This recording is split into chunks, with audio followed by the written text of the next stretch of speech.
Assalamualaikum warahmatullahi wabarakatuh. Kami dari kelompok 5 akan membahas materi tentang just in time dan backflash casting. Di sini saya akan memperkenalkan anggota kelompok saya terlebih dahulu. Saya Mutia Aura Difla dengan NIM 2201072021. Di sini saya sebagai moderator dan rekan saya. Saya Nabila Salwadira dengan NIM 2201072023. Saya Lydia Mayendra dengan NIM 2201072056. Perkenalkan, nama saya Hendri Tio Saputra, NIM 2201072051. Yang pertama itu ada konsep just in time. Strategi manajemen yang menyelaraskan pesanan bahan mentah dari pemasok secara langsung dengan jadwal produksi. Perusahaan menerapkan strategi inventaris ini untuk meningkatkan efisiensi dan mengurangi pemborosan dengan menerima barang hanya ketika mereka membutuhkannya untuk proses produksi, sehingga mengurangi biaya inventaris. Yang kedua ada perbedaan just in time dengan backflash costing.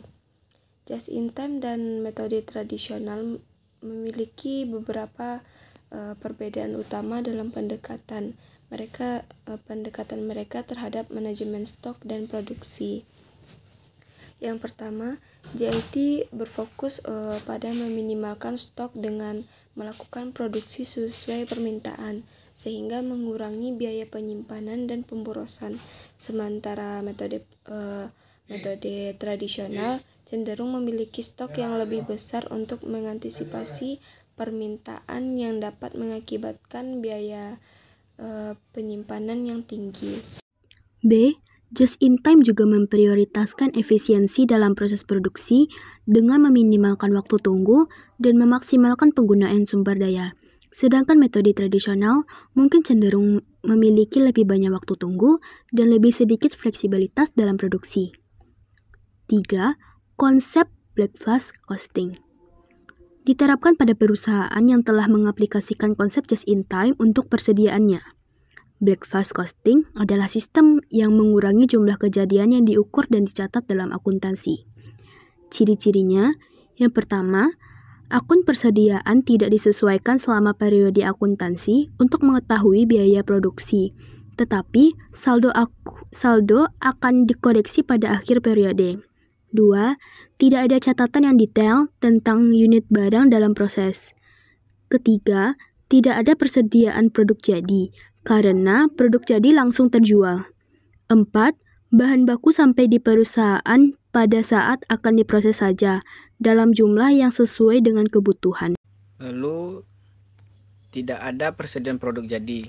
Persediaan barang dalam proses jadi, semua biaya tidak dibebankan ke produk jadi, tapi langsung ke harga pokok penjualan.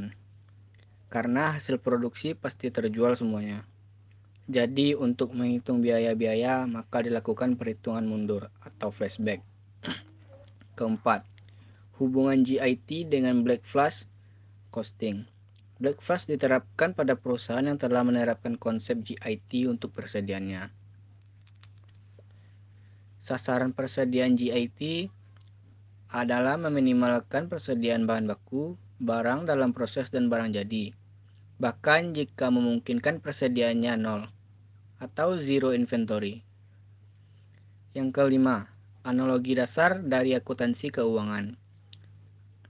Akuntansi keuangan adalah subkategori dari lingkup umum akuntansi yang berkaitan dengan pengumpulan dan pengorganisasian data keuangan untuk tujuan disajikan kepada pengguna eksternal dalam format yang dapat dimengerti.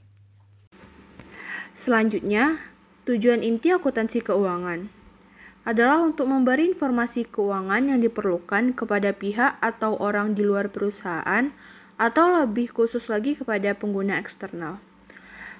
Prinsip akuntansi keuangan ada 4, yaitu yang pertama, imparsialitas, yaitu laporan keuangan tidak boleh bias dan mengikuti prinsip objektivitas dengan ketat. Yang kedua yaitu bermanfaat, yaitu laporan keuangan harus digunakan oleh pengguna untuk membuat keputusan keuangan yang tepat. Yang ketiga ada penerapan. Semua informasi harus disebutkan dengan benar dan tidak ada data yang harus dihilangkan dalam laporan keuangan. Yang keempat itu konektivitas. Pengguna harus dapat menghubungkan kinerja satu perusahaan dengan kinerja perusahaan lain. Dengan kata lain, informasinya harus sebanding.